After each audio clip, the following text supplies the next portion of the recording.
Hello, my friends. I hope you're doing well. Today, what are we talking about? Is she going to sing? Is she going to dance? Is she going to tell a story? Is she going to talk about astrology? I'm actually going to talk about, well, a recent, yet another dark night of the soul, which I'm pleased to report I have come out the other side. But yeah, I find it's like these moments. It's dipping myself back into the masterclass of soul expansion. And what's the point of any of it if I don't learn from it, transmute it, and share it? Because for me, coming now out the other side of, I don't know how many countless dark nights of the soul I've gone through, but this one feels extra juicy, and I feel it's necessary, almost a responsibility to share what I've been through. I'll also be touching a bit on some of the astrological themes because I'm fascinated with that and how it's impacting us. And we'll see what else comes. There's not really a plan here other than to get on camera before it gets dark outside. I have a client in about the watch that I don't have, 20 minutes. So I'm just gonna get on and get on with it. So, life update, real talk.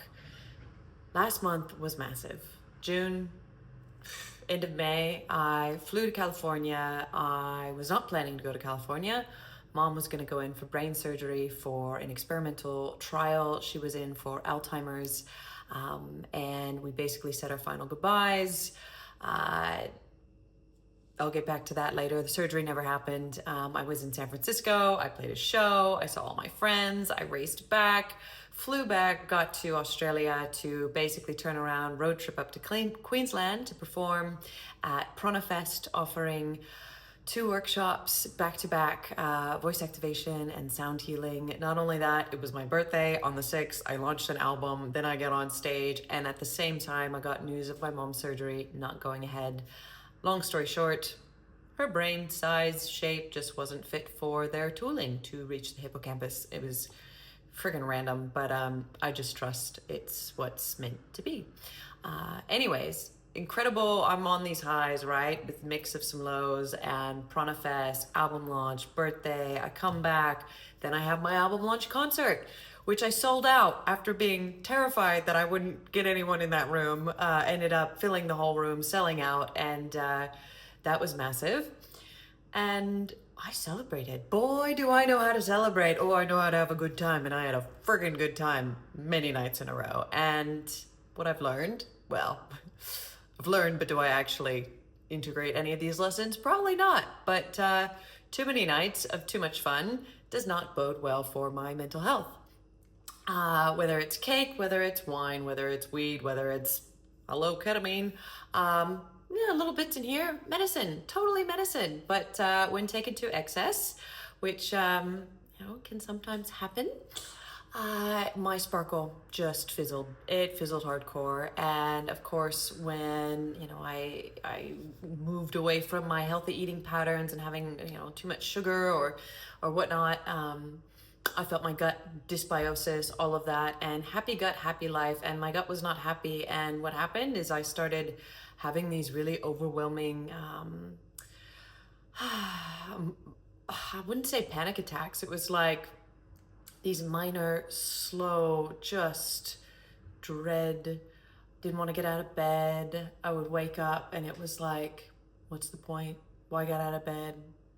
What's there to live for? I mean, it got pretty freaking dark, right? And I know there's a lot of stuff going on in the world and a lot of reasons for people to be really upset. And one would say, geez, Allie, you've got so much going on. Why would you be sad? How could you be sad? And then there was that, well, why are you upset? You should be happy, but you're not happy. And then I was just this like of thoughts.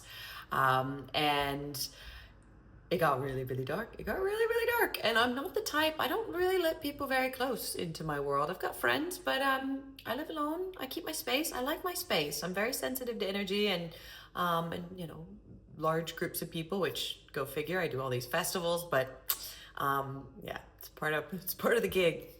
Anyways, I went inward and I went in deep, And of course, I was like, all right, we're putting the weed down, we're putting the wine down, we're putting all of it. And I didn't even really drink much wine, but even a little bit, even the organic preservative free was enough to throw me over. And I think also, like, sugar, alcohol, all of that aside, because again, it wasn't that much. But here's the thing. I was on such a high from everything. I had like the most expansive month of my life. Oh, did I mention? Yeah, I was on 2 TV shows and I went on the radio. We won't even go into the TV show thing because one of them was a bit of a joke, basically making fun of the weird things rich people do. Flash forward to me with a drum and then segment over to a kangaroo being like, what you doing? And then, yeah. Needless to say, it didn't go on the highlight reels. It's not going on my grid. And yeah, I just... And then the other show, which was incredible, Gen Well, where they featured me as a sound healer for their sleep episode, got this incredible segment. And I have no content to share because... one would say, my theory is that the pharmacy that sponsored that show didn't want to showcase to all of their followers on Foxtel the power of sound healing and how effective it was in that episode for promoting sleep. Whatever. A practice in non-attachment. I don't need your content. I don't need it. Whatever. Anyways, I digress. So yeah, I had like probably the most amount of dopamine and serotonin I've had in a very long time. Geez, could only imagine if there was love in the mix too. That's a whole nother story and a whole nother chapter about body being totally hijacked by love hormones. But right now I'm dating me, which has been really lovely and really, really, really yummy. So all of those things combined, I crashed hard. And of course, when you're not feeling well, you go to things that make you feel better temporarily. Whether it's the chocolate, you know, the weed, the whatever, the social media, and I got to this point where like I just couldn't get enough. I just couldn't get enough of anything, and I just hit this plateau, this dopamine plateau of just like totally dead, totally, yeah. And all the while, luckily, my clients, there was like someone rescheduled. I had somebody, several clients rescheduled. I had to reschedule. I had things just, the universe just created this like space for me to have time. And of course, when you run your own business, there's like the winter stillness of like, oh my God, where is everybody? Where are all my bookings? Oh my God, I'm gonna die. So that didn't help with the dark night of the soul. But, you know, I got to practice what I preach. I got to really come back to my practices, getting up at sunrise, going to the beach, doing breath work, meditating. And I mean, I do this every day, maybe not at sunrise, but gym, sauna, ice bath, all those things I was doing even in the dark depths of my own despair.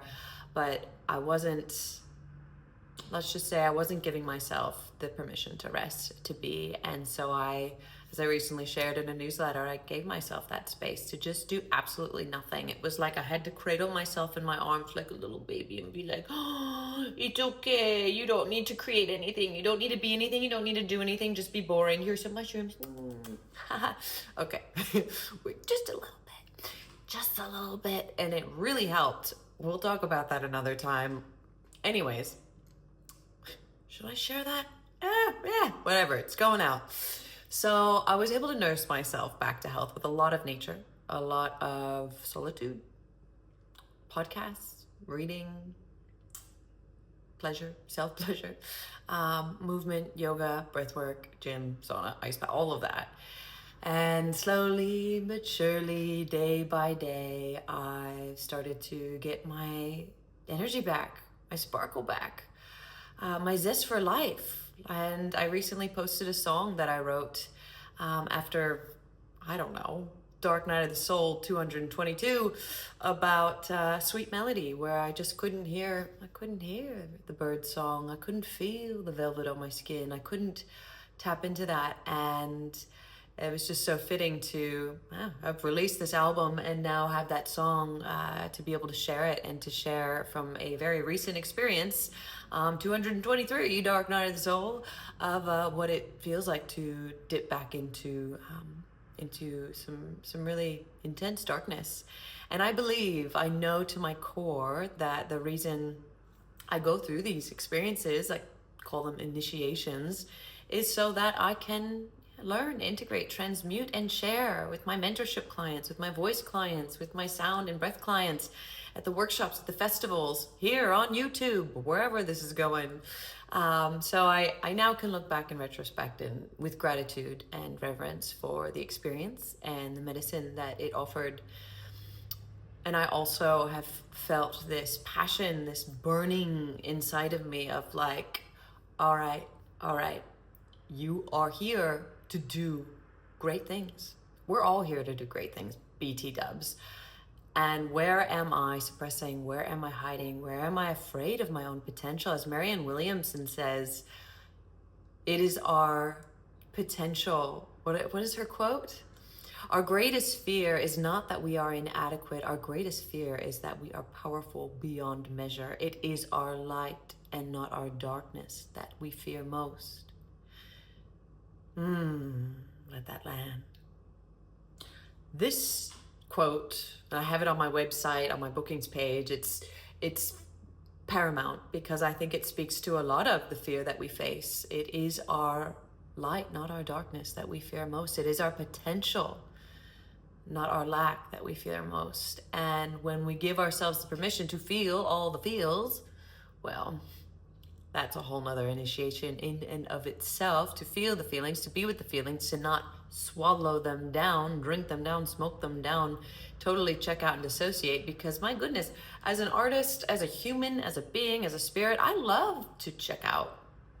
When done occasionally as medicine, I can get real interesting downloads and inspiration and messages and songs. But when it becomes a ritual that becomes habitual, it is no longer a ceremony, it is an escape. So I say that today, now, in this moment, in this body. But as I've said in many places and spaces, we are nothing but a collection of waves vibrating from one moment to the next. And so we are constantly shifting and changing. And if you're a woman, my goodness, we're different every single day. Woo! Check back in 2 weeks. Woo! We'll be getting ready for Dark Night of the Soul 224. I kid. Knock on wood.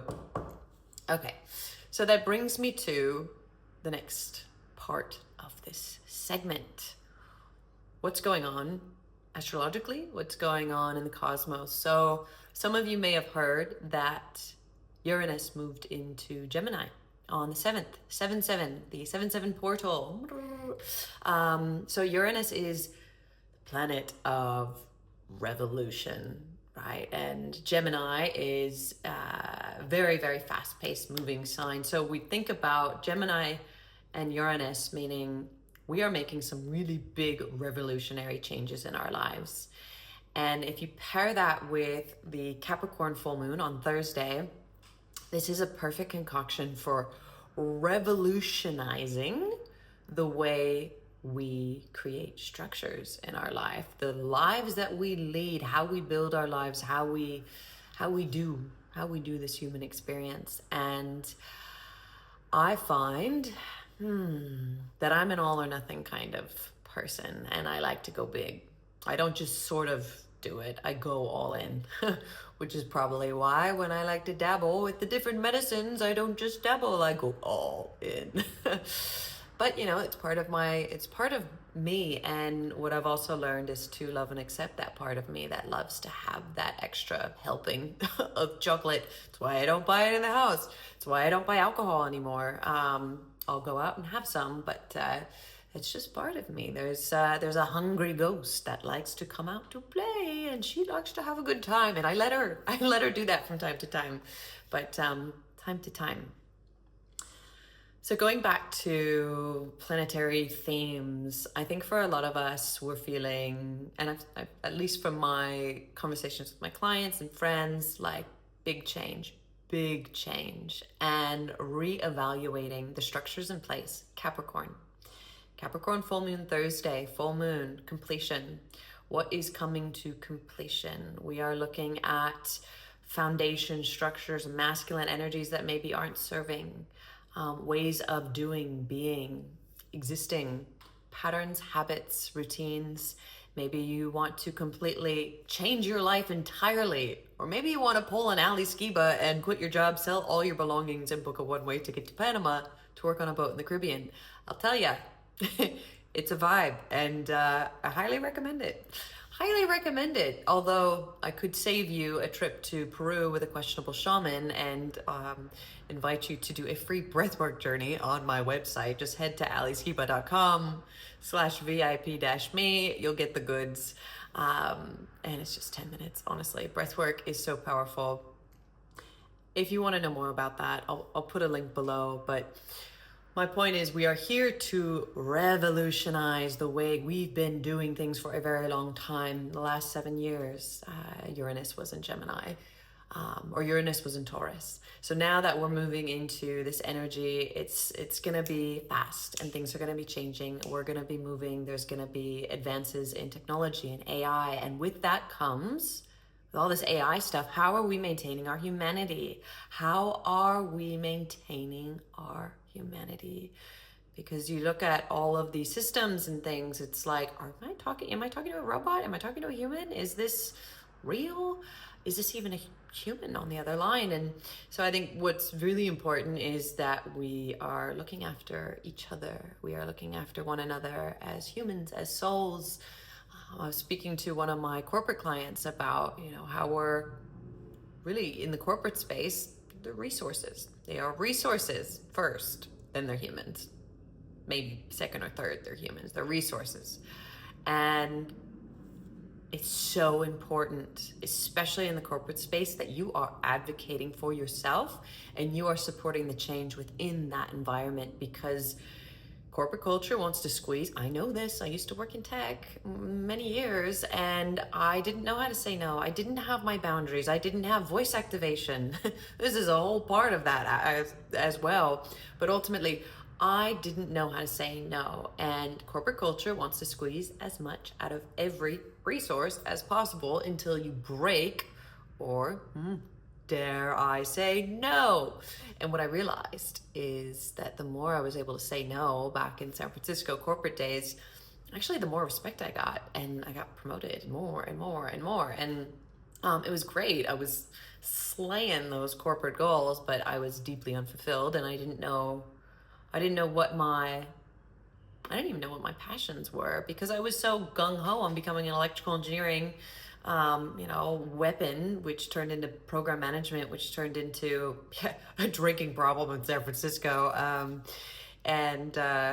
But very functional. I was a very functional addict, and some may say from time to time I can still be very functional in my ways of dabbling in darkness. And I share this with you, whoever you are, because authenticity is the highest vibration, and I don't believe that sharing highlight reels and all this like magical, beautiful, I love to share beautiful content and songs and things, but I don't think it really helps people when we're just constantly being bombarded by people's highlight reels. So what I want to reiterate is real, raw authenticity and sharing and speaking your truth and saying no and advocating for your needs and boldly going after what your soul is longing for, what your soul needs. Jeez, I should figure out what time it is. What time is it? 4:44. That must be a good sign. So if you're watching this and you're at a point in your life where you're like, I'm not happy with my life and I need to make a change. It could be a revolutionary change, or you could just maybe stop drinking a bottle of wine a night. Okay, I'm talking about you to pass me, but ultimately little things can really help, and maybe you don't need to quit your corporate job and buy a one-way ticket to Panama. However, I'm so glad I did, because if I wasn't so miserable and dramatic, I wouldn't have left San Francisco and I wouldn't have ended up traveling around and finding my calling. As I mentioned, when I first quit corporate, I had no idea what I was passionate about other than writing songs about how miserable I was. That was kind of it. And smoking heaps of weed. Working late nights because I I didn't know what to do with myself if I, God forbid, we were slow. I navel gaze, figure out why am I here? Oh my God, that's too scary. It's too scary. So I went on that soul quest around the world to find myself, and it was a revolutionary leap of faith. And I had to find what lights my soul on fire, and that was the teaching meditation as a start at the office before I even left. And I thought, okay, there's something here, creating this space for people to tune into their heart, to their soul, to their breath, and they open their eyes after the session and would just have this like sparkle of peace. And I realized like I did that for them. So yeah, I started yoga teacher training. I went around, I started studying sound therapy in India. I went to Peru to drink way too much ayahuasca. That's a whole nother chapter. I don't recommend taking yourself to the edge of the galaxy because you can't integrate that shit. When you drink 3.5, 4, I don't know how many cups of ayahuasca I had. Let's just say it was not a jolly good time. I don't think anyone's ayahuasca journey is jolly good, but I couldn't integrate it because I was just like, what the fuck happened?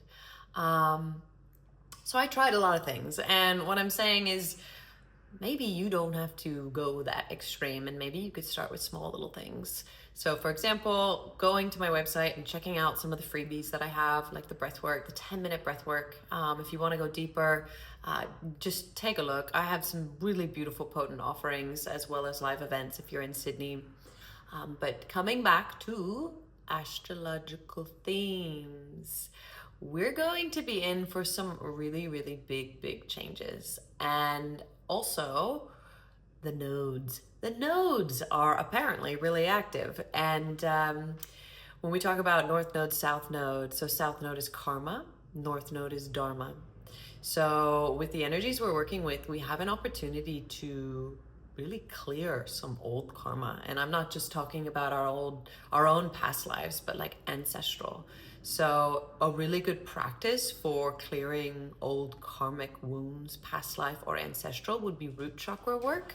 In fact, there's I've got a vocal toning practice that is free on YouTube for your root chakra. So even just bringing awareness into that center and toning. Other things really good for root chakra is like standing asanas. So if it's mountain pose or down dogs, things like that. Really to just get your legs firmly planted in connecting with the root. And of course, now North Node, working with Dharma, this is an opportunity to really look at like, what do I need to do to really step into my light and to realize that you are destined for extraordinary. Not ordinary. Stop playing it small. You are destined for the extraordinary. And you can't keep hiding. You can't keep under the blankets. You can't keep numbing yourselves. You're going to have to deal with whatever it is and move forward. And I believe, as I say to a lot of my mentorship clients, your dark night of the soul is your business in the making. I wouldn't be here with the business that I have if I didn't have, the first, what I call the dark decade of the soul. I'm so glad because I was so desperate to leave everything behind to go look for healing from every guru, shaman, healer I could find, to try everything. And I mean everything. Plant medicine, vipassanas, ashrams, meditating 10 hours a day, 10 days straight, having frog poison burned into my skin because it's a ceremony, people. Kambo, it's a thing where you basically turn into a frog and vomit. I had to try that. I was very, very, very, very riddled with anxiety, and at that point, hormonal problems. It was big, it was bad, it was awful. I wasn't bleeding for a year and a half, and it took me about a year to realize that was even a problem. And it's no wonder during that point in my life, I was at my lowest of lows, because turns out my estrogen had dropped to that of a woman in menopause. I had to get off of all the things the doctors told me I needed to get onto because I wasn't bleeding. They put me on the pill. They put me on all these things. And look, if you're watching this and you are in need of some support with regards to your hormone balance, let's have a chat. Honestly, I guarantee you my mentorship program will change your life. And I say this with full integrity and honesty. I've got some medicine for you, and I'm no longer ashamed to promote that, because playing small doesn't do anything for anyone. I would be honored to support you. So if that is of interest, do find my mentorship page, book a discovery call, and we'll chat about how I can help you get back in flow. I've got some ideas for a book title that kind of encompasses my journey. A woman in search of flow, but really it was like trying to find, how the hell do I get my period back? And fun story about that is I was like, well, whatever country I bleed in, I will stay. And I ended up getting my period in Australia. And hey, it's been 6 years. So here I am in Australia, feeling sparkly again, feeling silly again, feeling renewed, feeling vital, and feeling back in sync with my flow, with my cycle. And especially again to my sisters out there, like living in harmony with your flow is so fundamental. It is so fundamental. I know, I feel, I see, I witness, and I've experienced that we live in a world that is so masculine dominated. I'm not talking about male, female, I'm talking about masculine energy, where we are pushing, forcing, hustling, analyzing, strategizing, calculating. We are not coming from a place of intuition and flow. Whether you're a man or woman, we all could use more feminine energy, of intuition, of feeling, of sensory wisdom. When we were little specks of, I don't know, algae in the water before we became human beings, we were sensory beings. We didn't think our way to sunlight. We didn't build a decision matrix to understand how to freaking develop into a human. We felt our way. And so what I'm always inviting, people I work with and everyone, anyone, you right here, you, is to tune into your sensory wisdom. Where are you giving your power away? This is another big theme of the Capricorn Full Moon and the Uranus move into Gemini, is where are you giving your power away? Where are you outsourcing your healing? Or where are you maybe being put into a tiny little box, whether it's a boss, a partner, a relationship? Where have you outgrown whatever it is? And where are you ready to break free from that mold? So I've said a lot. And I think this may land for a lot of you, maybe one of you. And it doesn't really matter, because for me to go through this and to not vocalize it, to not share it, it hurts. It hurts. And I will be constantly allocating energy thinking about doing that reel or that video or that live. And I was going to do this live on Instagram, but it's cold. I like to go into the bush. Anyways, here we are. And I hope this was useful for you. If you have any questions, if you'd like to discuss mentorship, if you'd like to know more about breathwork, sound healing, links all below to my website and ways we can work together. I deeply, truly, sincerely hope that this landed and that you are feeling inspired to connect to the medicine of your spirit, your sparkle, and start small. Doesn't need to be this massive revolutionary change. It could literally just be getting up with the sunrise and doing some breath work. If you'd like to know more about different breathwork practices, again, check out my website. And I have just posted a freebie YouTube breathwork and vocal toning practice for power and confidence. It's a really good one if you're interested in activating the solar plexus, or center of power, of boundaries. If you're struggling with boundaries, people pleasing, dimming your light, that one's for you. All right, blessed beings, sending you so much love, and happy upcoming Capricorn full moon. May the light illuminate all the places, spaces, situations, and circumstances where we are not in alignment with our truth. Sending you love. Mwah.